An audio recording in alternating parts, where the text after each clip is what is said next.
क्या मसीहियों के लिए पुराने अहदनामे की शरीयत पर अमल करना ज़रूरी है?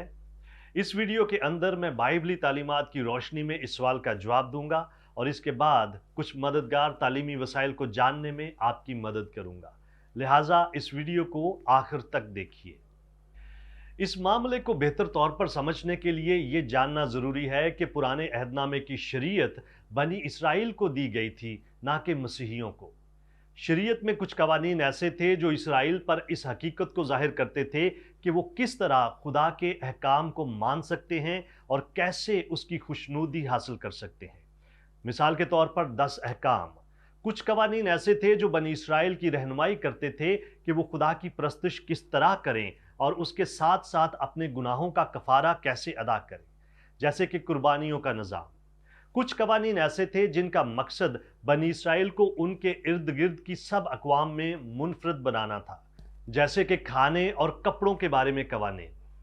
पुराने अहदनामे की शरीयत के कवानीन जो बनी इसराइल को दिए गए थे, आज के मसीहियों पर वाजिब या लागू नहीं है। जब खुदावन यसु मसीह ने सलीब पर अपनी जान दी तो उसने पुराने अहदनामे की शरीयत को मुकम्मल करके बंद कर दिया। अभी पुराने अहदनामे की शरीयत की बजाय हम मसीह की शरीयत के ताबे हैं, और ये मसीही शरीयत कहती है कि खुदावन अपने खुदा से अपने सारे दिल और अपनी सारी जान और अपनी सारी अकल से मोहब्बत रख, और अपने पड़ोसी से अपने बराबर मोहब्बत रख।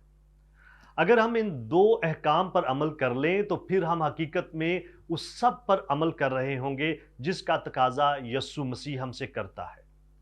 लिखा है, इन्हीं दो हुक्मों पर तमाम तौरेत और अंबिया के सहीफों का मदार है।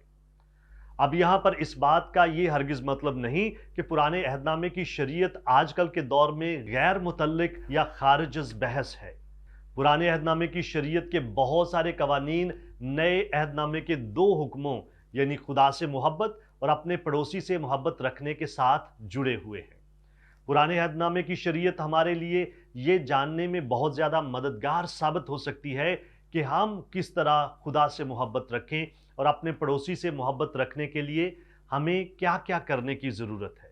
लेकिन इसके साथ साथ ये कहना कि पुराने अहदनामे की शरीयत आज भी मसीहियों पर वाजिब और लागू है, बिल्कुल गलत बात है। पुराने अहदनामे की सारी शरीयत एक ही यूनिट की मानद है। अगर ये लागू या वाजिब है तो पूरी शरीयत वाजिब है, अगर नहीं वाजिब तो फिर बिल्कुल भी वाजिब नहीं। जब खुदावन यसु मसीह ने इस शरीयत के कुर्बानियों के निज़ाम की तकमील कर दी तो उसने इस सारी शरीयत को पूरा कर दिया। और खुदा की मोहब्बत यह है कि हम उसके हुक्मों पर अमल करें और उसके हुक्म सख्त नहीं। 10 हुक्म दरअसल पुराने अहदनामे की सारी शरीयत का खुलासा थे। 10 में से 9 अहकाम की नए अहदनामे में बड़े वाज़िया तौर पर दोहराई हुई है, स्वाय सब्बत के दिन को पाक मानने के। यकीनी तौर पर अगर हम खुदा से मोहब्बत रखते हैं तो हम कभी भी झूठे देवताओं की परस्तिश नहीं करेंगे और ना ही बुतों के सामने अपने माथे टेकेंगे। अगर हम अपने पड़ोसी से मोहब्बत रखेंगे तो हम उसे कत्ल नहीं करेंगे, उससे या उसके बारे में झूठ नहीं बोलेंगे, उसके खिलाफ हरामकारी नहीं करेंगे, उसकी मिल्कियत का लालच नहीं करेंगे। पुराने अहदनामे में शरीयत के दिए जाने का मकसद ये था कि इंसान ये जान सके कि वो किसी भी सूरत में अपनी कुव्वत से शरीयत को पूरा नहीं कर सकता, और उसको इस बात का शऊर और तरगीब दी जा सके कि उसे यसु मसीह की बतौर शख्सी निजात दहिंदा ज़रूरत है। खुदा का कतई तौर पर यह मकसद नहीं था कि पुराने अहदनामे की शरीयत हर एक दौर में सारी दुनिया के लोगों के लिए हो। हमें अपने खुदा से और अपने पड़ोसी से मोहब्बत रखनी है। अगर हम ईमानदारी के साथ इन दो अहकाम को मानते हैं तो हम वो सब कुछ पूरा कर रहे होंगे जिसका खुदा हमसे तकाजा करता है। क्या आप और बहुत कुछ जानना चाहते हैं? हमारे चैनल को सब्सक्राइब कीजिए ताकि आप हमारी दीगर वीडियोस को मिस ना कर दें, और बहुत सारे सवालात के जवाबात को जानने के लिए godquestions.org वेबसाइट को विजिट कीजिए। क्या आपके और बहुत सारे सवालात हैं?